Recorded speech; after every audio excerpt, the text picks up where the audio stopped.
Hello दोस्तों, बिल्कुल सही सुना आपने। ये 2 रूल याद कर लीजिए और आप इंग्लिश के एक्सपर्ट बन जाएँगे। अगर आपको इंग्लिश में से बनना है तो ये दोनों रूल्स आपको आने बहुत ज़रूरी है। तो हेलो दोस्तों, मैं हूँ अवैध सर। आज की वीडियो में आपको बताऊँगा कि ये विल, शैल का यूज़ से या विल बी और शैल बी के यूज़ से कैसे हम इंग्लिश के हज़ारों सेंटेंस बना सकते हैं। तो दोस्तों, सबसे पहले क्या करना होगा, आपको ये स्ट्रक्चर याद रखना होगा। अगर आपको ये स्ट्रक्चर याद रहेगा तो आप इससे सैकड़ों, हज़ारों, जितना भी सेंटेंस, जितना आपका मन चाहे उतना सेंटेंस आप बना सकते हैं। तो दोस्तों, आज की वीडियो बहुत ही इम्पोर्टेंट होने वाली है। अगर आप वीडियो पर पहली बार विज़िट किए हैं तो चैनल को सब्सक्राइब करके आगे तक शेयर ज़रूर करें, ताकि ऐसे बहुत सारे ऐसे स्टूडेंट हैं जो परेशान रहते हैं, जिन्हें इंग्लिश में सेंटेंस बनाना नहीं आता, इंग्लिश बोलना नहीं आता। तो अब इस स्ट्रक्चर को सीखने के बाद, इस रूल्स के बारे में जानने के बाद आपको ये सारी जानकारी हो जाएगी।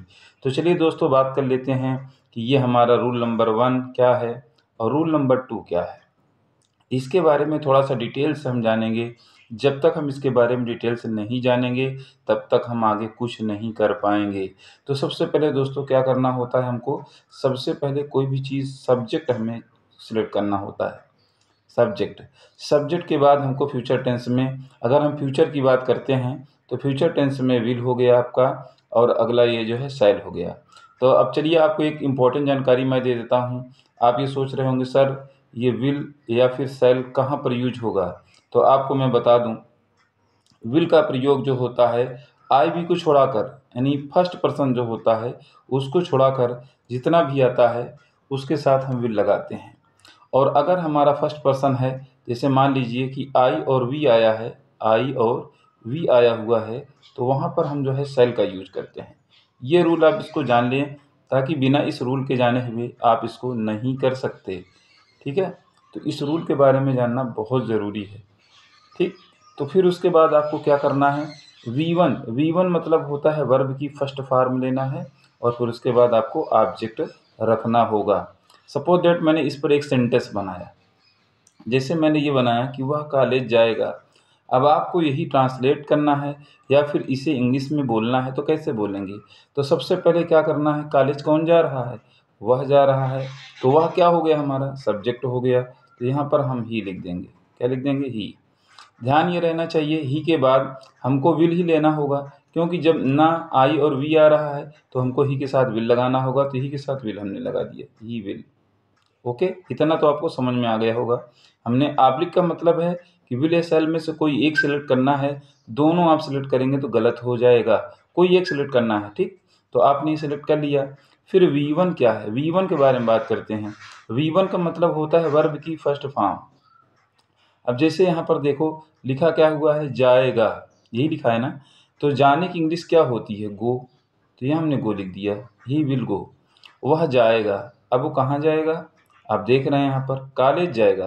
तो जब कहीं पर जाते हैं हम, तो उससे पहले क्या करते हैं, टू लगा देते हैं। तो हमने टू लगा दिया, ठीक। कहाँ जाएगा? कॉलेज। तो यहाँ पर कॉलेज हमने लिख दिया, ठीक। तो ये हो गया। तो अब देखिए यहाँ बिल्कुल सटीक आपका रूल सेट हो गया। ये अब यहाँ पर मैं आपको समझा दे रहा हूँ। ये ही क्या है, आप जान लीजिए पहले। ही आपका यह है सब्जेक्ट। ही क्या है आपका? सब्जेक्ट हो गया है, ठीक। तो हमने सब्जेक्ट लिख दिया। अब उसके बाद ये विल हमारा क्या है, इसके बारे में, ये हमारी हेल्पिंग वर्ब होती है। क्या होती है? इसको हेल्पिंग वर्ब कहा जाएगा। क्या कहा जाएगा? Helping verb. अब उसके बाद में गो हमारा क्या है? गो, ये हमारा मेन वर्ब है। क्या है ये? Main verb. यानी वी1 जो हमने अब लिखा है अभी पर, ये मेन वर्ब है, ठीक। फिर उसके बाद में ये कॉलेज क्या है, फिर ये हमारा है ऑब्जेक्ट। ये क्या है? हमारा ऑब्जेक्ट है, ठीक। फिर इस तरीके से आप बहुत सारे सेंटेंस बना सकते हैं कि जैसे वह कॉलेज जाएगा, ये हो गया। फिर उसके बाद में आपको मतलब कोई भी सेंटेंस आप बनाना चाहिए, चलते एक साइड पे बना देते हैं ताकि आपको दिक्कत ना हो। जैसे मैं ना बाज़ार जाऊंगा, मैं बाज़ार जाऊंगा, ठीक। ये है आपका। तो मैं बाज़ार जाऊंगा, तो इसके लिए हम क्या करेंगे, मैं की इंग्लिश हम आई लगा दिए। आई के बाद देखिए मैंने यहाँ पर रूल में बताया है कि आई और वी अगर रहेगा तो इसके साथ शैल लगाना है आपको। तो फिर यहाँ पर आई के साथ शैल लगा दिया आपने। फिर कहाँ, फिर उसके बाद वर्ब क्या है, जाना, कि ये इसका भी गो हो जाएगा। बाजार की इंग्लिश होती है to the market, to the market. ठीक, तो इसको आप समझ गए होंगे कि पहला सेंटेंस हमने बनाया और उसके बाद फिर हमने दूसरा सेंटेंस बना लिया। एक विल से हमने बनाया, एक शैल से, दोनों ही फ्यूचर टेंस हैं, यानी जिसको हम फ्यूचर इंडेफिनिट या सिंपल फ्यूचर के नाम से जानते हैं। आइए अब इसी को हम कन्वर्ट करके बताते हैं। मान लीजिए आप इसको आप फ्यूचर कंटिन्यूअस में ले जाना चाहते हैं, तो कैसे आप ले जाएंगे वो तरीका मैं आपको सिखाता हूँ। ठीक है दोस्तों, तो चलिए आपको वो तरीका सिखाता हूँ।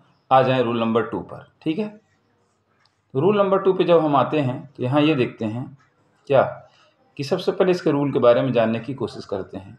जैसे इसमें हमने आपको ये बताया उसी तरीके से इसमें भी है। सबसे पहले सब्जेक्ट लिया जाएगा। ठीक है, सब्जेक्ट के बाद आपको जो है, सब्जेक्ट के बाद फिर आपको जैसे विल के साथ यहाँ पर एक नई चीज़ है BEB, ये चीज़ आपको जोड़ना होगा। ठीक, और उसके बाद सेल के साथ BEB ये भी जोड़ना होगा। यहाँ पर वर्ब की फोर्थ फॉर्म लगेगी। ठीक है, यहाँ पर फर्स्ट फॉर्म है, यहाँ पे फोर्थ फॉर्म लगेगी। तो चलिए इसके बारे में डिटेल से जानते हैं। तो हमने दे दिया है बीच में ऐसा कि वह कॉलेज जा रहा होगा। अब इसको करना है तो कैसे हम करेंगे, तो सबसे पहले सब्जेक्ट है हमारा वह ही है, हमने कर दिया। देखिए इसी सेंटेंस को हम फ्यूचर कंटिन्यूअस की तरफ लेके जा रहे हैं। फिर उसके बाद क्या होगा, वह ही है तो ही के साथ विल भी हम लगा देंगे। विल भी हमने लगाया। एक नई चीज़ इसमें ये मिलेगा कि जहाँ पर रहा होगा आएगा, वहाँ पर क्या होगा, वर्ब में ING जोड़ना होगा, यानी वर्ब की फोर्थ फॉर्म, जिसको हम वर्ब की फोर्थ फॉर्म कहेंगे। तो ये हो जाएगा हमारा ही विल बी गोइंग। कहाँ जा रहा होगा, कॉलेज, टू कॉलेज। तो आपने इन दोनों में कोई डिफरेंस देखा? डिफरेंस ये है कि यहाँ विल के बाद वर्ब की फर्स्ट फॉर्म है और यहाँ पर विल बी है और वहाँ पर वर्ब की फोर्थ फॉर्म है। यही डिफरेंस है। ठीक है, अगर इसी चीज़ को हम ये करना चाहेंगे क्या, कि जैसे मैं बाज़ार जाऊँगा, इसको मैं दे रहा हूँ मैं बाज़ार जा रहा हूँगा, मैं बाज़ार जा रहा हूँगा, ये हमने दिया। तो अब यहाँ पर क्या होगा, यहाँ पर इसका ट्रांजिशन इसी तरीके से हम करेंगे, आई, फिर उसके बाद शैल बी, फिर उसके बाद गोइंग। अब यहाँ पर आई के साथ तो शैल लगता ही है, यहाँ भी हमने बता दिया, मगर ये रहा होगा वाला है तो यहाँ पर हम शैल भी लगा देंगे और में ING लगा देंगे। फिर उसके बाद बाजार के लिए टू द मार्केट कर देंगे। तो इस तरीके से ये भी हो जाएगा। अब यहाँ पर बात कर लेते हैं दोस्तों कि जैसे इसमें हमने सब्जेक्ट निकाला है तो इसका सब्जेक्ट यही हो गया। फिर उसके बाद विल भी क्या है हमारा, ये हेल्पिंग वर्ब हो गया।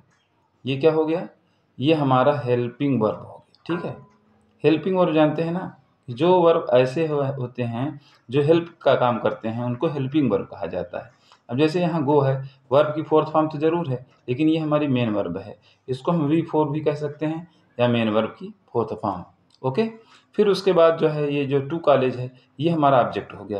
भाई हमारा ऑब्जेक्ट या उद्देश्य क्या था, बाजार को जाना, नहीं स्कूल को जाना, यहाँ पर कॉलेज को जाना और यहाँ पर बाजार को जाना। तो इस तरीके से हम अगर हम ट्राई करेंगे ना तो इससे हम सैकड़ों सेंटेंस, हज़ारों सेंटेंस बना सकते हैं। बस क्या होगा, आपको ये रूल याद रखना होगा, ये स्ट्रक्चर आपको ध्यान में रखना होगा। जब तक आपको स्ट्रक्चर ये नहीं आएगा समझ में, तब तक आप सेंटेंस बना नहीं सकते हैं और ना तो अंग्रेजी बोल सकते हैं। तो सो गाइस, आज की वीडियो कैसी लगी आप लोगों को, कमेंट बॉक्स में अपनी राय ज़रूर दें। और वीडियो अच्छी लगी हो तो वीडियो को लाइक करके, सब्सक्राइब करके शेयर ज़रूर करें, ताकि आगे की वीडियो मैं आपके लिए और भी अच्छी बना सकूं और आप इसका पूरा फ़ायदा उठा सकें। तो दोस्तों आज की वीडियो हमारी तक, मिलते हैं नेक्स्ट वीडियो में।